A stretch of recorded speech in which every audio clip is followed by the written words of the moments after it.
Good morning, everybody. Fergus Dolan here from NALA, the National Adult Literacy Agency.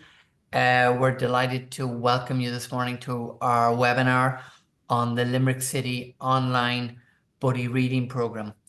And Tracy Fitzgerald, who's a homeschool community liaison coordinator with Our Lady of Lourdes National School in Limerick, is going to be facilitating this morning. Tracy facilitated a workshop last week for us at our family learning conference. So over to you, Tracy, and all the best. Thanks, Fergus. Hi, everyone. Again, as Fergus said, I'm Tracy Fitzgerald. I'm acting as a homeschool liaison at the moment in our school, but I have over 30 years experience. Most of it is teaching some of the most disadvantaged or educationally disadvantaged people in our society. My school is based in Ballinacurra Weston here in Limerick, which would be a fairly badly disadvantaged economically, socially, and educationally disadvantaged community. So therefore, as many of you will know from your experience, that's where you have to be a little bit more creative around literacy teaching and around making it interesting, about making it motivating for young people, and for, I suppose, that whole piece of recognizing the effort that people put into learning, recognizing that people want to learn, and providing more creative ways of doing so, because that's our job as teachers. It's to facilitate that learning. Um, my school, as you know, it's a Desh Band 1 school, so we have all sorts of interventions constantly on. So when I'm talking about buddy reading and the improvements that have happened because of buddy reading, I don't have the evidence to say that the improvements are due solely to buddy reading, because we have all sorts of other initiatives going on, good quality teaching in the community, good quality interventions in terms of reading recovery, that whole piece around support teaching. So I suppose the learning that we have had from the buddy reading project is that it has lots of benefits, and some of the benefits are measured differently than doing a reading test. So I suppose bear that in mind as we're going through this. Um, as a homeschool liaison coordinator, I suppose my big focus has always been around attendance and why kids don't attend school, about participation in school, because I suppose we could all be present in school, but that doesn't mean we're fully participating in and availing of the opportunities that are there in school. You also have a piece around keeping our young people engaged, keeping them in school, and keeping them learning. And that's why we work with parents as well. It's around creating opportunities for people to learn, giving people opportunities to actually explore what they're interested in and learn for the sake of learning. There's a joy in learning, and I'll always say that we all love learning something. We all love learning something that we're interested in. Now, I'm going to start sharing the screen, and if you let me know, Fergus, if I'm making a bags of this. But I'm on first slide there. That is just the introduction of myself. Yeah, that's perfect, Tracy. Okay. Now, buddy reading is nothing new. We didn't invent buddy reading. I've been doing buddy reading in schools for the last 30 years, but we've done it slightly different in Limerick for the last couple of years. The benefits of buddy reading for younger students, and in our school we worked with kids in third class, so they're around 8, 9 years of age. It's around seeing older people being good role models for the children. It's around having them somebody who can read fluently, who's a better reader than the little buddy, as we call them, and just that whole piece around modelling what a good reader looks like. And the good reader to a small child is the good reader who's interested in the things that they're interested in. It's the kid, the older person who is a fluent reader, so it makes sense to the younger child. They understand what's happening, what a storybook is about. But I think in our buddy reading, it's around that modelling piece, around somebody sharing an interest in reading, and around that reading for pleasure and enjoyment. And when the young kids see somebody who's older than them reading for pleasure and enjoyment, that's very motivating, because really that's how we have to engage younger children, we have to have high quality, motivating, interesting reading materials for the kids, and to let them read what they want to read. I suppose if I came in with my Anne of Green Gables to them, it would be an absolute disaster. I read all those as a child, but it's meaningless to our children now. It doesn't appeal to them. So you have to find texts that are interesting and motivating for our young people. For older readers, they get an opportunity to actually develop skills that are soft skills that are around leadership, around social and emotional skills, and around that little piece of what it is to be an adult. That means looking after the younger people, looking after their needs, and stepping outside of themselves as teenagers, stepping outside of themselves and stepping into that role of leadership. Way back in 2019, how our this iteration of buddy reading came about was that I was participating as the homeschool liaison in a MEHL meeting, and my colleagues from TUSLA PPFS, that's Prevention, Partnership and Family Support, that department of TUSLA, who were chairing the MEHL meeting, myself and Kirsten Simmering had a conversation after a meeting. Now, it was nothing to do with the actual MEHL and the business that we were at, but we were talking about what would be a good way to promote engagement and participation among teenagers. And we said, oh yeah, we'll run a buddy reading program after Christmas. That was, shall we say, late 2019. And our whole idea around this was, I suppose, we in our school we've got a lot going on in the school, so we've started talking about how can we hear the student voice. And we've learned a little bit since about the Lundy model of participation. And Laura Lundy is a it's quite new, I suppose, in the area of academics, but she's in Belfast University, in the Queen's University in Belfast, and she has the international, the UN Convention on the Rights of the Child, have actually in Article 12, it says that every child has the right to express his or her views and to have them given due weight. That means they have to be listened to. So it's all very well if we actually give the children the opportunity to speak, say what they think. But if we don't act on those thoughts and those proposed actions, then it's meaningless. So the Lundy model of participation suggests that we need to give equal weight to the space, giving space to the student voice, to the child's voice, allowing the voice to be spoken, let them communicate what they have to say to an audience. So it has to be to somebody. Somebody has to be listening, and the influence part of it is around, has it actually got meaningful influence? So there you go. There it is on the UNCRC, that educational decision makers need to listen and allow children to have children. I mean, 0 to 18, allow children the space and given opportunities to form and express their view. They must be facilitated. That we as teachers, as educators, must facilitate the young people to give their opinion. We have to be listened. They have to be listened to, and the influence.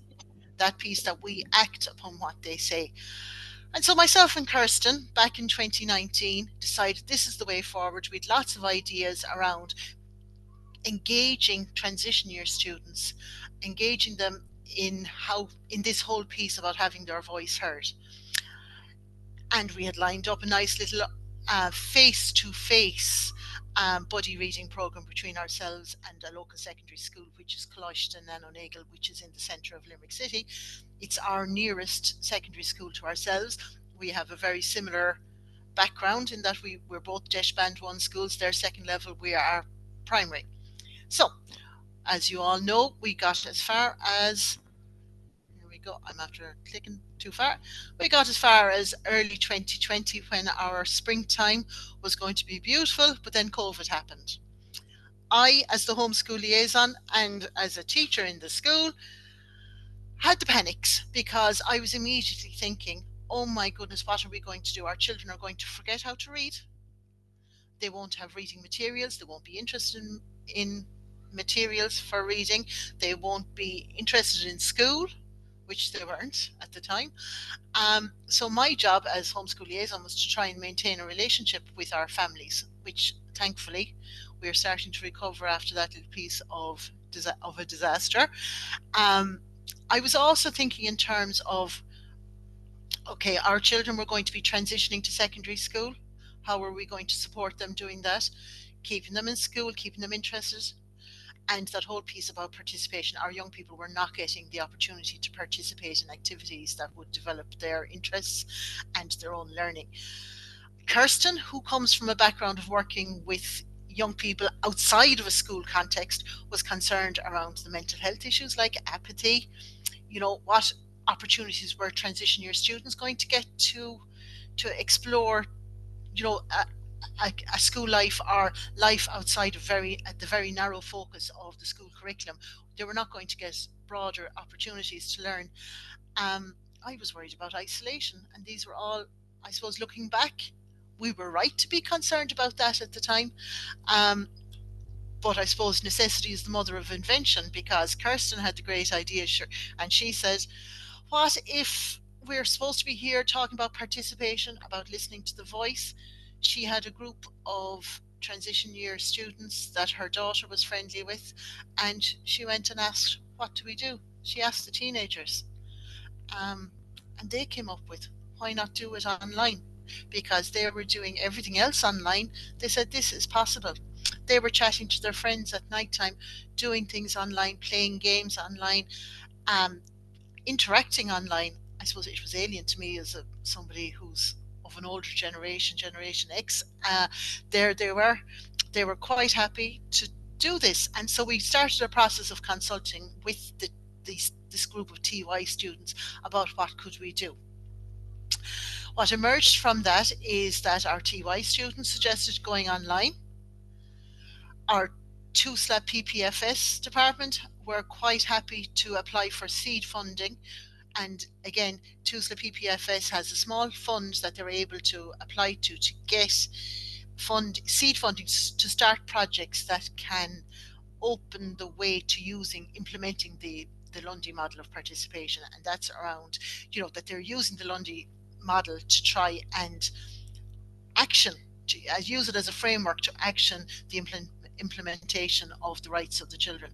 So we had the essential elements with TYs, we had young kids in primary school, and we had oodles of books in our school, and we had a willingness, we had, I suppose, energy, and we had commitment.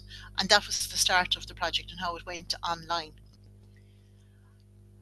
At present, we have a good number of partners in our buddy reading project. It started with TUSLA, My School, Our Lady of Lourdes, and Closhton and Onagle. That's where we started. But since then, that was early 2020. Since then, right, early 2020, we were planning. Late 2020, we went online for the first time. And then since then, we have been rolling it out in two separate, twice a year, with different cohorts of children. So at present now, we have ourselves. We also have our school completion project, STEP School Completion with Yana Malone. We are running it with that's STEPS is the school completion project that serves My School, Our Lady of Lourdes, and Closhton and Onagle. Since then, we've expanded in the last 12 months out to include Closhton Vigil, which is CBS Sexton Street in Limerick, and the CBS Primary School, and the Stay School Completion Project as well. So we have doubled in size in the last 18 months or so, and we're hoping to start it again later on in this school year with another secondary school. Again, TYs were great. Now, the elements of the project. We were two essential elements. We were hoping for leadership, not just the adults or the professionals involved, but leadership in terms of promoting leadership among the young people, the TYs, and the Leaving Cert applied students that we were working with.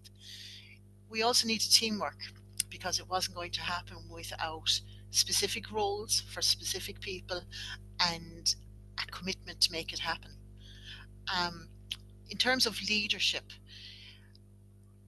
we ran, you can see there from the photograph, I'm in that, lovely, and so are some primary school kids that were going to be participating, and also some TY students from Closhton and Onagle.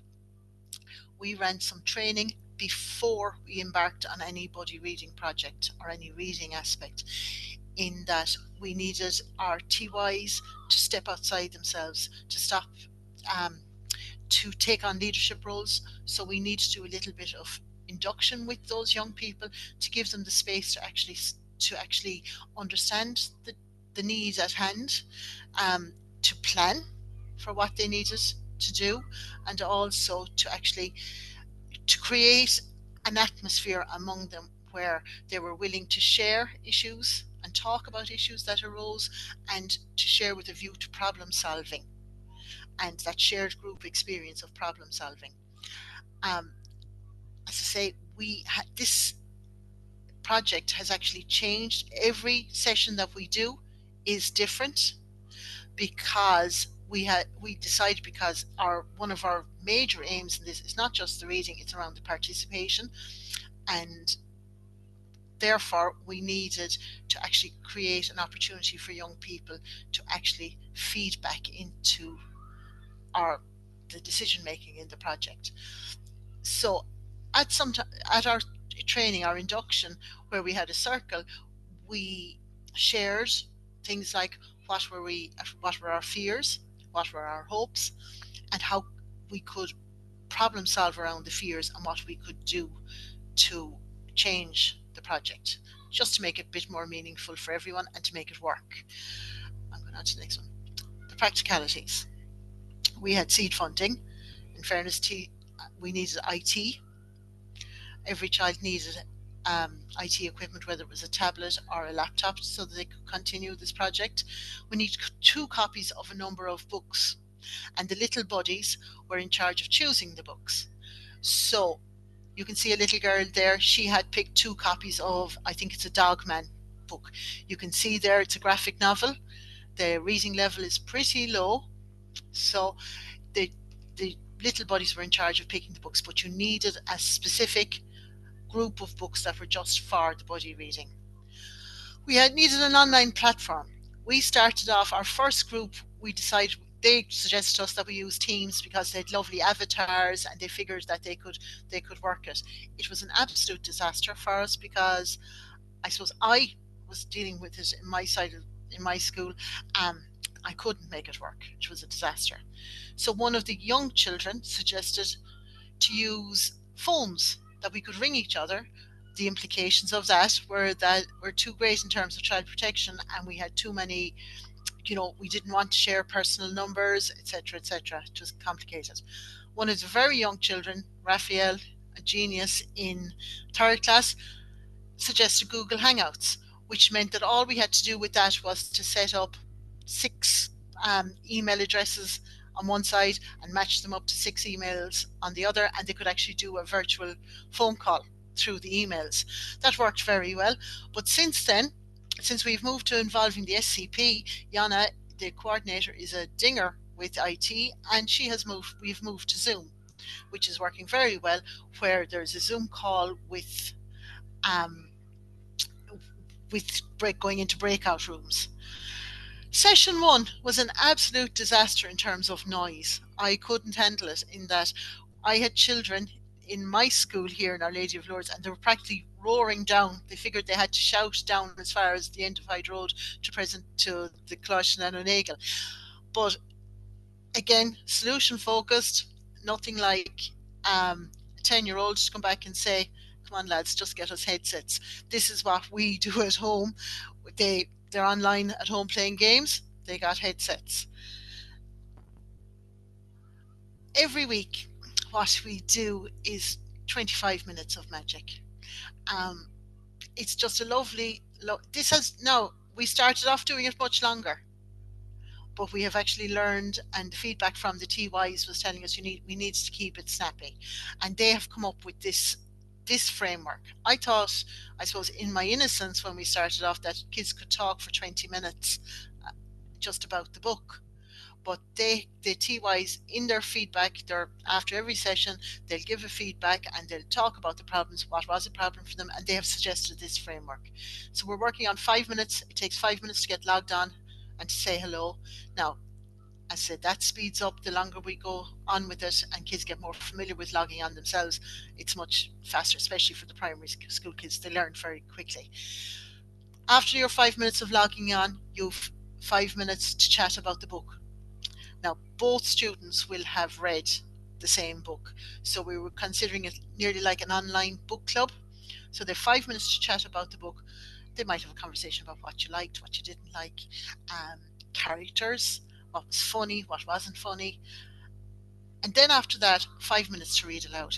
That came from the TYs because they felt that some of the younger children, they didn't know how to manage that energy that they had. And again, small kids love reading aloud because again it's around the whole piece of attention. They love someone listening to them, hearing somebody hearing their voice, and as well they actually like the practice and they're enjoying it. And then at the end of the whole the weekly session, we've 10 minutes to chat, and this might be about little things like my dog, my brothers and sisters, what I'm interested in, where am I going at the weekend, what did I do last night. The TYs then came up themselves, again part of their problem solving around, let's play a few online games, things like Hangman, always Wordle. They knew how to share screens and everything, so they were brilliant at that. Jokes, Horrid Henry joke book is a great winner with all the kids. So this this last 5-10 minutes of the chat is the piece where you actually see the real engagement, where you see the role modeling that the older students are doing. You see that piece where they are actually interested in the young people, in the little bodies. They're interested in them. They try to get them to chat about things. And that whole piece around sharing an experience is just wonderful.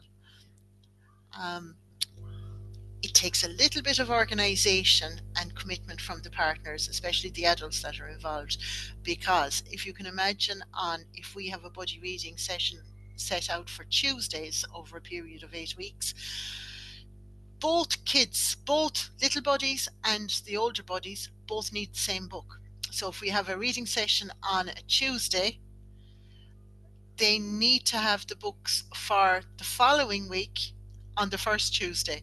So it takes a little bit of organization. You have to do a little bit of leapfrogging and be ready for it. So it takes, and especially when you're on two different campuses, two different sites, it takes a little bit of commitment. In fairness, the first couple of times that we ran the buddy reading program, staff from PPFS would swing by the school, my school.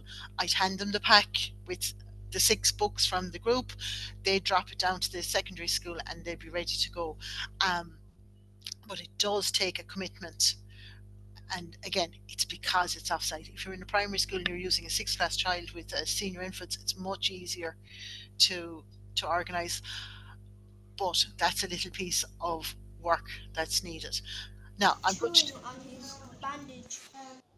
just going to go back there. I'm just going to show you a clip of what it actually looks like for in the primary school. So, and then I'll show you what it looks like, just a visual of what it looks like in the secondary school.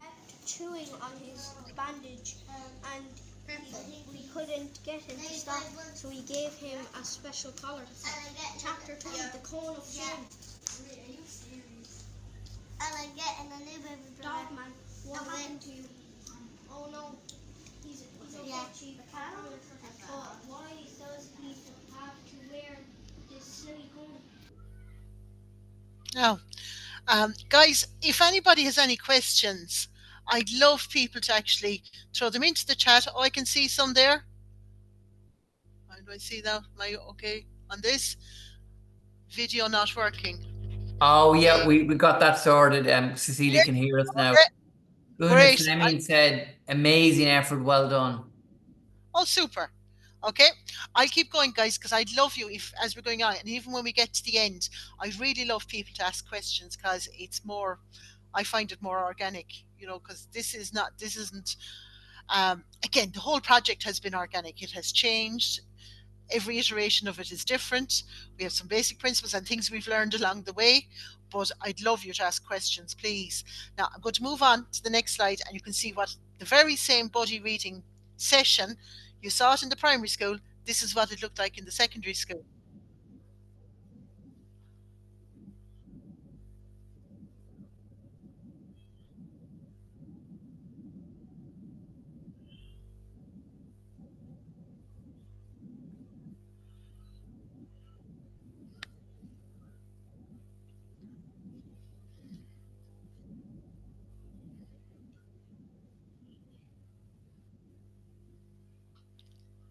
Now you can see that actually those secondary school students, that group was actually a group of Leaving Cert Applied who participated, and they were able to use the Leaving Cert towards their credits for Leaving Cert Applied.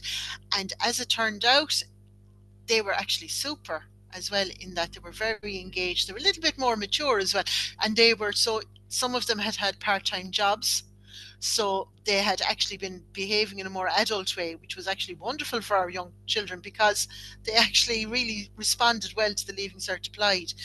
Um, After every session, we build in, once the video call is over, we'll actually sit down and get a little bit of feedback from both groups. So, right, so I will work with the primary school kids, and their class teacher will gather their information.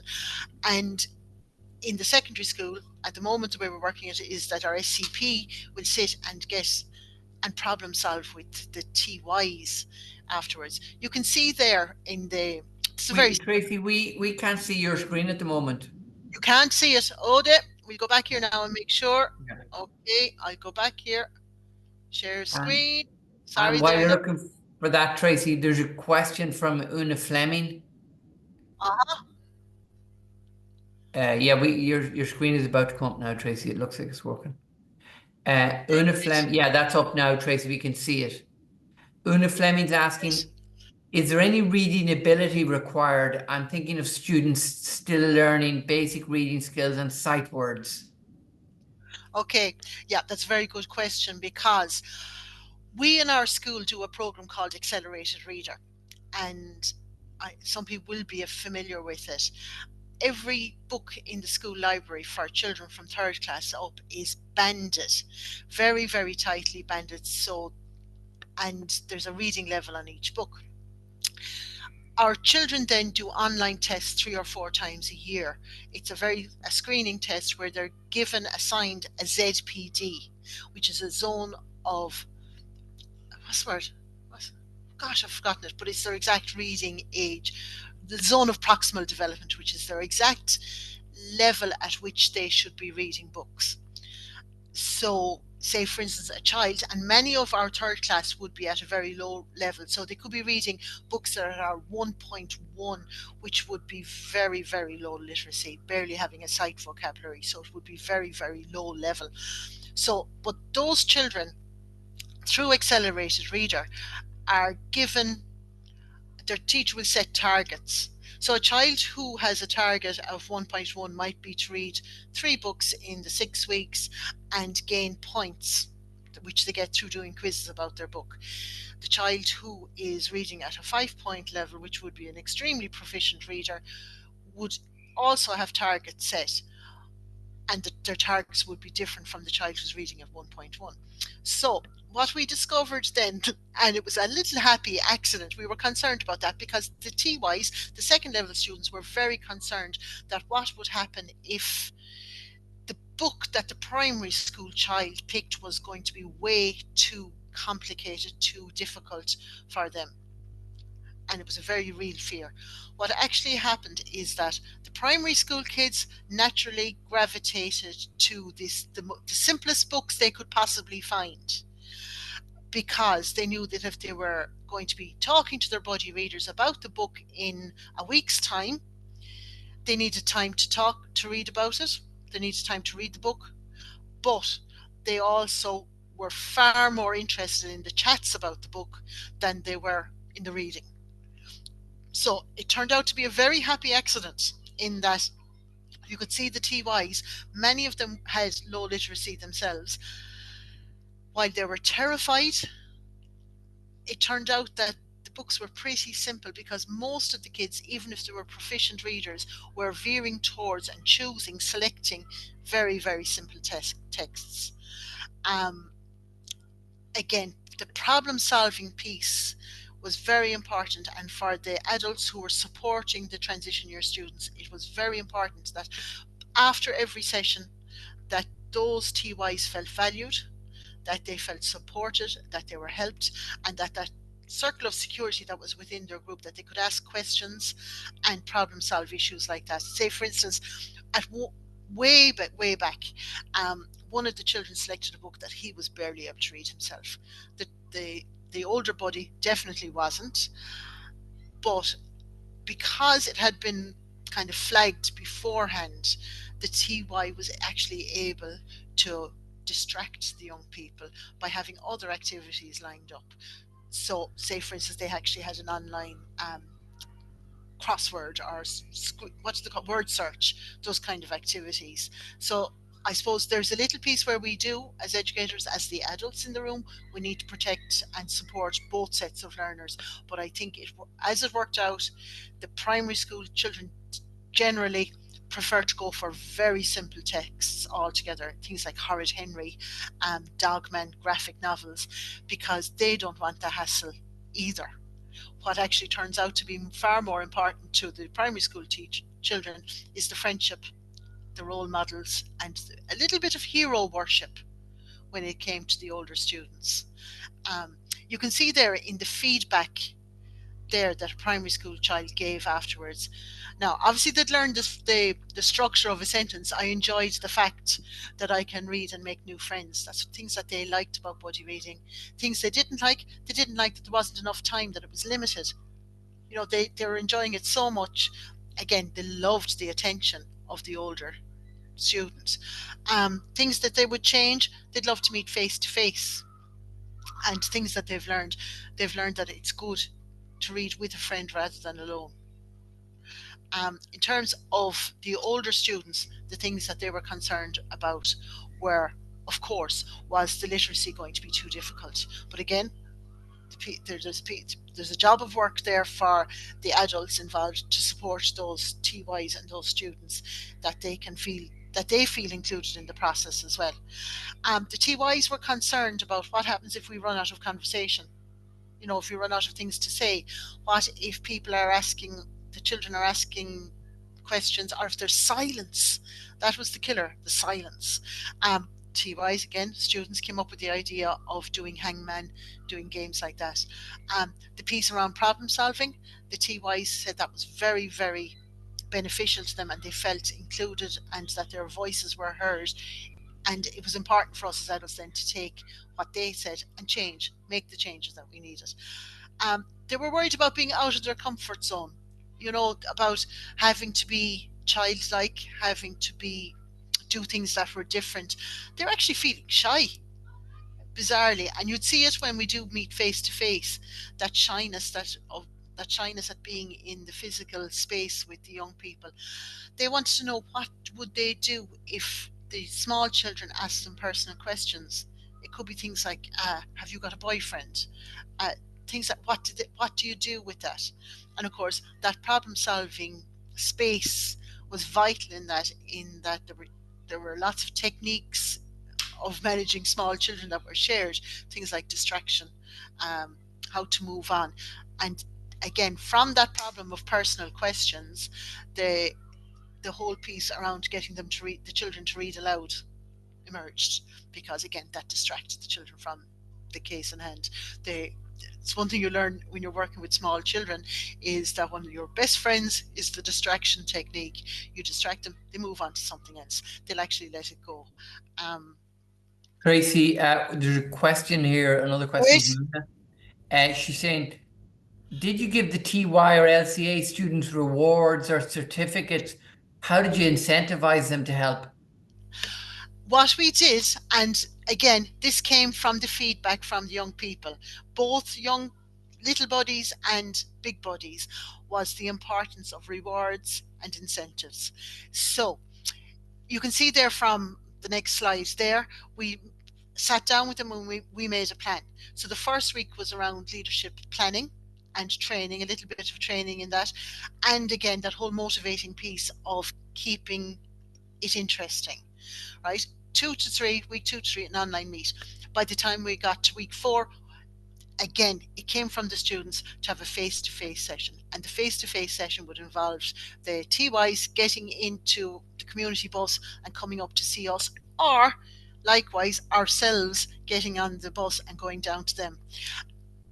Part of that was around having rewards, little nice things. It could have been, say, when we had the last week of celebration, there would be present giving, in that the TYs would go shopping. Again, you need a budget to do this, you need the resources to do this. They would have €20 each, a voucher for pennies, to go in and buy presents for their little buddy. Likewise, the little buddies went shopping for the TYs. And building in the celebration, it was so important that, okay, that you had things like sweets, or um, little bit of cake, little enjoyment things, and especially at that week 8 celebration. Now, the kids in the class, the small kids, will respond always very well to a party, and the TYs would organise a party, sweets, drinks, party games, and that whole piece around playing with the young children. But the TYs, the older students, they needed something else as well. So they would be brought to lunch. And I have a photograph of that in a while. They would be brought to lunch by the SCP or the PPFS staff. Now, again, some of the PPFS staff would have had backgrounds in youth work. And what was really interesting about this was that Damien, one of our PPF staff, would have said that it was so important for teenagers to get experiences, that the reward is one thing, and they deserved it. They worked hard for their reward. And let's go to lunch, but let's push them out of their comfort zone a little bit. He would have insisted on going to a restaurant where they had to read a menu and order. Now, the TYs themselves would have said, we'll go to Burger King or something. But again, they went to a proper restaurant, sat down, ordered their food from a menu, and that whole piece of learning that happened from, okay, I'm going to take a risk. I'm going to order something that maybe I'm not used to having, or something that's different. We'll order it, and if I like it, great. If I don't, it's okay. But because somebody else is paying, it was a vital piece that they could take a risk and enjoy an experience. The Gashka Awards, I know our TYs were able to use the buddy reading in terms of the community aspect of a Gashka Award. So that went some bit towards that. The Leaving Cert Applied then were using it again through attendance. They get a certain amount, a large amount of their credits for the year through being present in school and participating. So we actually discovered, because the Leaving Cert Applied and the TYs had made a commitment to the little buddies that they would be there on Tuesdays for their buddy reading, that attendance had improved on a Tuesday for those ladies. There was actually a girls' school that we worked with. So we tried to build in incentives. It is important. There are little things, but it made the school week something to look forward to. And I suppose when you listen to secondary school, second level teachers, they will say that teenagers need something to look forward to all the time, that you need to have something every week that's going to be interesting, that's going to be different. You have something that's 3 weeks out that they can look forward to. It kind of helps us. I suppose we're the same. Adults are the same. We like to have a holiday or something that we're looking forward to. And it helps us stay motivated. I hope that answered the question. But again, it's all dependent on budget, right? And Outcomes. Tracy, I have another commenting question then from Marianne saying, well done to you, Tracy, on an excellent presentation. This is a great example of collaboration amongst the students, schools, and the Homeschool Community Liaison Scheme and PPFS Limerick to build literacy and confidence levels in our young people. And the ability to use technology in the project is an added potential benefit for the students and creates additional opportunities. Well done to you and Kirsten for getting the ball rolling. Did you find the project had a positive impact on attendance levels? We did. And around that piece, especially at second level, primary school level, I would always say that, okay, if a primary school kid isn't in school, they're either sick or it's not down to the primary school child. A lot of the secondary school students, they are responsible for getting themselves out the door. So we did find definitely attendance and participation was improved in the second level students by taking part in buddy reading. Again, because the students themselves had made a commitment to the little buddy, they said that they'd read the book. They promised they'd read the book. They didn't want to let their little buddy down, because they knew And do you know what? I actually think there was a friendship built up, a genuine respect and friendship that built up over the weeks between the older body and the younger body, that they actually liked the kids and they liked meeting them, and they got a bit of happiness through meeting them, even down to things like the joke books and the activities and the chats. And definitely the older students reported that they felt good, they felt happiness through participating. And I think that really struck me as being, okay, this project is worthwhile, because that's what life is about, and that's what education is about. I suppose that's my own philosophy, that education isn't about books, it isn't about exam results, it's about being happy. And we all need to kind of to learn things to make us happy, because it's an itch that's within us as human beings, to learn and be interested in the world and to be interested in things. And definitely one of the major outcomes, and I can see it there in the slide, from at second level, the TYs and the LCAs themselves have reported feeling happiness. And I suppose life is tough as a teenager, and it's for some of our young people coming from their homes and their communities. It is their lives are challenging, so we should be facilitating opportunities for the young people to actually experience happiness and experience joy and enjoy learning and enjoy teaching, and that two-way traffic between the little bodies and the older bodies and the professional adults involved in their lives. It's, I suppose that's three-way traffic, isn't it? Just keeping that whole loop going is so important, because at the end of the day, education is about making people happy, and allowing people learn what they want to learn and make themselves happy. I suppose that's the way I'd be thinking. The primary school outcomes, again, they loved this whole mentoring piece, and they loved having role models.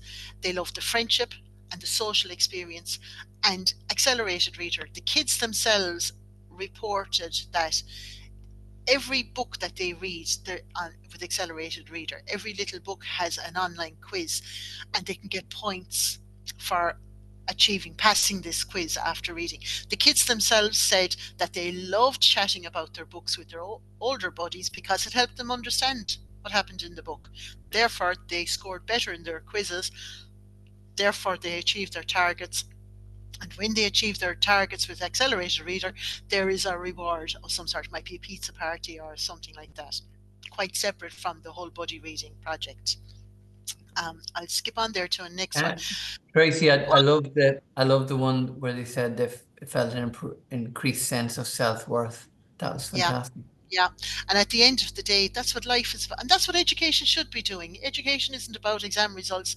It should be about learning what you want to learn, to feel, I suppose, closer to that self-actualized piece, that, that we should be able to be the best, live the best life that we can, feel the best that we can every day, and just feel that sense of joy that learning brings, and excitement. I've a photograph there again, the whole meeting face to face and the whole piece around rewards. A few weeks ago, Neil de Burka, who was with at the NALA conference last week next door, I was going, oh my God, how am I going to keep a crowd when we've Neil next door, because he's so engaging.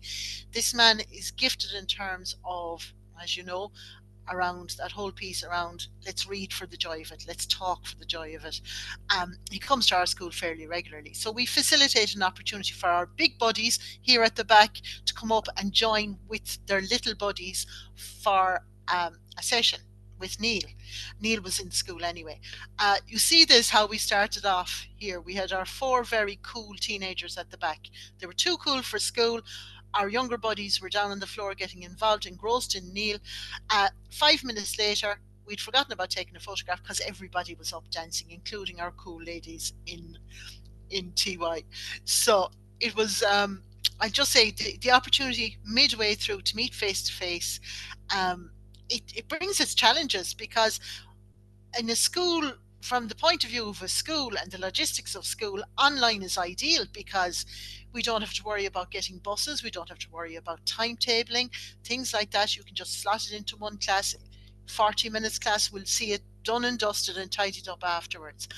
Whereas if you're meeting face to face, you've got the logistics of moving from one school to the other. Even if you walk, it takes longer. If you get taxis, it takes long. It takes long, and there's a cost involved. But at the same time, giving opportunities to meet face to face is essential. You can see Neil there, and he's talking to his buddies. Face to face rewards. Again, we're going back to the whole piece around rewards. You've got the for their party that the older students were organising. The little buddies decided they were going shopping and buying presents for their teenage buddies. Um, the little buddies decided that every teenager loves snuddies, so they all got the same. you know, but again, it's around happiness and joy, and just that piece of valuing the experience and valuing the people. There's the celebration for the TYs. Off they went down to a real restaurant with tables, chairs, plates, napkins, the whole lot, and a menu. Um, some young people, by choice, if they were with their buddies or with their families, they just go for a takeaway or fast food. Whereas this was an opportunity they actually felt that they were valued by the adults because they had contributed. They felt it through the experience of the buddy reading, but they also felt it because they were rewarded for it and acknowledged. Um, since we started all this process in early 2020, the project has grown. We have Scully Seconded, the two CBS schools in Limerick have joined the project. In 2024, we had it formally evaluated in that we got an independent um, evaluator to come and write a report to actually take part to, I suppose, interview everybody, collect the data, and come back with a few recommendations for how we will change. 5 Our Lady of Lourdes classes have participated. We've had 2 primary schools, 3 second level schools, and we're hoping to have another college, second level college, to join us in 2025. And the Leaving Cert applied students this term was a great success. Our evaluation has thrown up a few important pieces, flags for us. I won't call them red flags or white flags or anything, just flags for us that we need to know. And one that struck me as a primary school teacher, we need to value social development, because that's we're on a winner as soon as we do. The confidence in our readers, confidence in their actual reading. The TYs reported that they felt more confident as readers due to the process. We need to value that. Role models, again, goes without saying, this is what it was all about. The importance of induction. And again, the value of youth participation. I suppose I've run many different family learning programs over the years. I had never thought of using and exploiting teenagers, members of the families, until now. That there they are, they're captive in school. TY is looking for participatory practices to involve the young people in, and there they are. They're great, and they've been absolutely fabulous and so reliable and such good role models for our younger pupils. Again, on that whole thing, role models thing, there's a little girl in my school who is Muslim, of a Muslim background, and in her feedback, she actually reported, now none of the women in our school who are working in our school cover their heads. She was so delighted to actually speak to a girl who looked like her. That's what she said. Like, she looks like me. I love talking to her because she looks like me. That she could see herself in 5 years, 10 years time, and she could actually identify with this person, this older student, because she wore a headscarf. She was from a similar culture. She was in school. She was learning in school, enjoying her life, and enjoying participating in the project. Very, very valuable for all of us to bear in mind that role models are important. Logistics and planning, it does take an effort. You have to commit to it. And, if you say you're going to be there to collect the books at 10:30, you have to be there. Other things that were thrown up around for us looking at our project when Sinead, who did the report, stepped back from it. Leadership skills, vital in the learning that happened. Resources, we need resources. The community partnership model, that means that we used what was available to us. We used community buses. At one stage during COVID, when we had difficulty, actually we couldn't meet face to face, we used a garden. We met in the park for our face to face. We used the youth club that's across the road from our primary school. The teenagers went into the youth club and were able to use the IT facilities there to connect with us here in the primary school. Incentives and rewards, we covered that. Existing school programs, work with what you have. It's like, there's an old principal here in the school who's long retired, and she used to always say, look, if you haven't a horse, you plough with the ass. You go with what you have and you work with it. Face-to-face versus online, there are merits to both. But I suppose for the most part, three-quarters of it, we're online, and then for our celebrations and the market pieces, we do face-to-face. It's just an easy manage for us. And this is the end of my presentation, really, only just to kind of share a bit of happy news with you. Last Thursday, we were up at Nala on Wednesday, but on Thursday we brought a group of young people to Dublin for the TUSLA Child and Youth Participation Awards that happened last Thursday in the Lighthouse Cinema in Smithfield. And the kids were delighted, the adults were delighted. So we've all 4 schools who are participating this year went up and received an award from Kate Duggan, who's the CEO of TUSLA. We're very proud of it. It's not a full stop. I suppose one of the recommendations that has come from our report is that we change the name of it, possibly, but we need to enter into some kind of a process where we consult with the young people who are involved, because it's not just about reading, even though reading is the triangulation of the relationships. We'll call it something else. We also need to kind of maybe look and do some kind of a manual to go with it, and I suppose a manual that would say the things that we've learned and the things that we've learned not to do and the things we've learned to do along the way, just in terms of sharing it. So that's my presentation, but I'd love to know if anybody has any questions. I'm going back to... Yeah. Tracy, thanks so much. That was really very, very uplifting, and it was great. It was really, really positive. There are a bunch of questions, so I'm going to fly through them. You'll have to short enough answers because of our time. So from Deborah, thanks so much for sharing. Wonderful project, very motivating and inspirational. I'm wondering if second level learners reported an increased interest in reading. They did. And what they reported was that because the books were simple and they were, I suppose, the leader in the process and they had control over it, that they enjoyed the reading. And that, I suppose, it was the piece around making a commitment to read as well. They admitted that they wouldn't read anything for pleasure normally, but because they had committed to their little buddy that they would read the book, they would definitely take the 10 or 15 minutes to sit down and read the book the night before or within school time. So while I don't have any formal evidence to say about whether their reading attainment has improved or not, they did report that they were reading, that they read more, and that they enjoyed the process because the books were funny, and because they were trying to find it funny to have something to share with their little buddy, to share an experience. They found it funny despite themselves, because you know what, when you look at Dogmen or all those, they are kind of funny in a very childlike way, and I suppose it does appeal to older people as well. It's just silly. So I suppose I hope that answers your question. Thank you. And a few more questions here.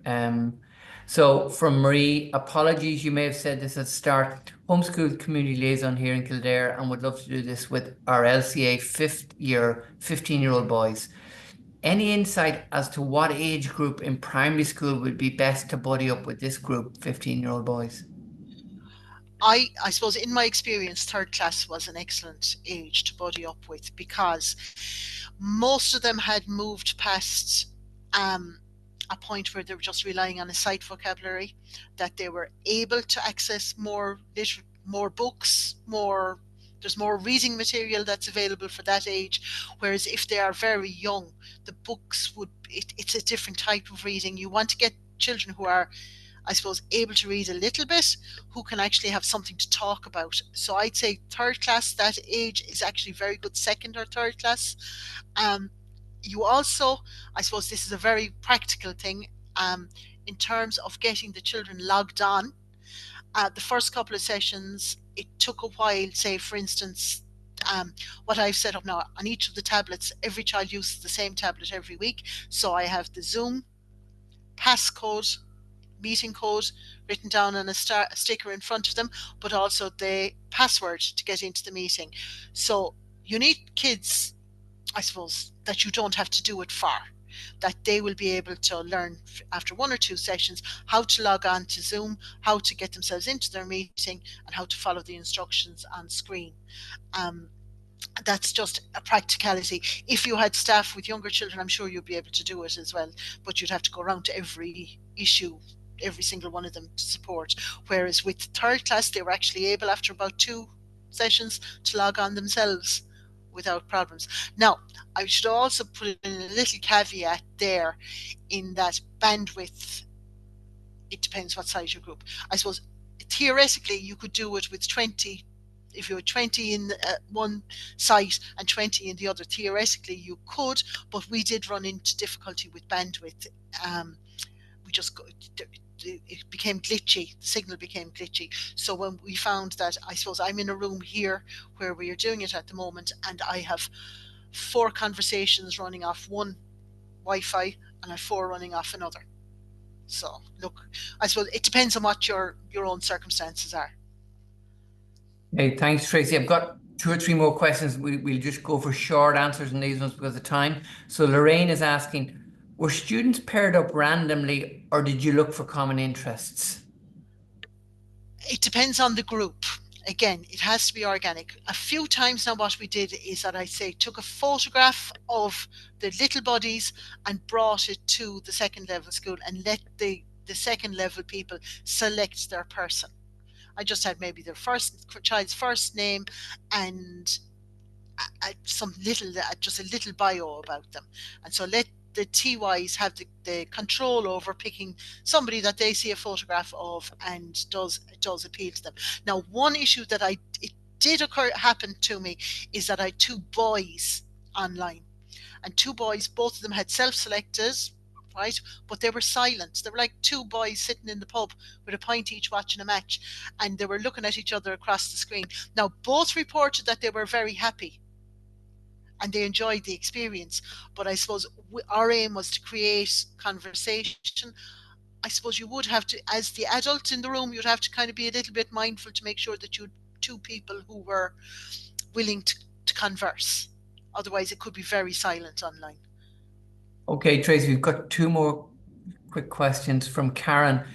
In terms of child protection, GDPR, what did you have to consider? Right, GDPR, our phone option of going on phones was dismissed straight away because we didn't want any children's phone numbers out there in the big bad world. Child protection, our PPFS staff did, and SCP did very basic child protection, I suppose, education for our older buddies. There is always at least one adult in the room with the TY students or the LCAs. There's always an adult with the primary school kids, a teacher, keeping an ear and an eye to what's going on. There were also, shall we say, part of the child protection training that they did was like, what do you do if a child says something to you that you're not comfortable with? And again, the rule was you report it straight away to the teacher who was in charge. There were little things like that, but again, we conducted it very much like a school project, that you made sure that you had it operated on school apparatus, school IT, nothing personal was used. Again, and the Zoom is pretty safe for that, again, in that I suppose Big Brother is watching you. You actually make sure that you have responsible adults in the room to supervise at all times. Okay, thanks, Tracy. And the final question we've time for is from Marie. And Tracy, she wants to know, do you think the homeschool community liaison budget could be used to fund this? And would you recommend totally in person? Or if the logistics of travel were not a problem, is the online part worthwhile? First of all, I'd say the homeschool budget can't be used on this because your homeschool budget has to be spent on parents' activities. Its school budget has to be spent on this. right? In fairness, the PPFS seed funding has been very useful to us and very helpful, but definitely not homeschool budgets. That's just for parents. Again, online versus, again, it's the logistics of it. It worked for us. And if you've, now that's for us because our secondary school that we are paired up with is a good 20 minutes walk from our school. I know that CBS, the two CBSs are next door to each other, so they do far more face to face than we do. So I think that's a local decision that you'd have to make, again, on that community partnership model. Work with what you've got, but again, it should be up to yourself. Yeah. Tracy, thanks very, very much. You can see from the questions asked that people who are very engaged, very interested, and a lot of people said things like excellent presentation, stuff like that, that I just didn't read out. So thanks very much, Tracy. That was a really uplifting and interesting and feel-good presentation. And thank you. Thanks a million for your time. It really was. And it's great to see how successful it was and to hear, and even the kids sometimes finding, solutions, the little kids saying use the headsets, and I love the 25 minutes of magic. So thanks, Tracy, and thanks everyone for tuning in. As I said, I did record this, so in a few days when I get it edited, I will put it up on the Nally YouTube channel. If you joined late, you can have a look at it. And if you have any questions for Tracy, is it okay if people email me questions and I forward them on to you then? Absolutely. Absolutely, yeah. Any help in getting set up, or if you have any other questions for Tracy that we didn't have time to cover today, just my email is fdolan@nala.ie. That's F as in Fergus, DOLAN @NALA.ie. So thanks, Tracy. All the best. And we've got another family learning webinar tomorrow. If anyone's interested, from 1 to 2, we've got James Ryan from Limerick and Clare ETB. He's doing teaching STEAM, so science, technology, engineering, art, and mathematics to young learners and their families. And he's a massive ideas of things he built himself. He's really creative. He also presented at our family learning conference in Dublin last week. So thanks again, Tracy, and all the best. Thanks everyone for joining in. Thank you. Thank you, everyone. Bye. Bye-bye. Bye. Thank you. Bye.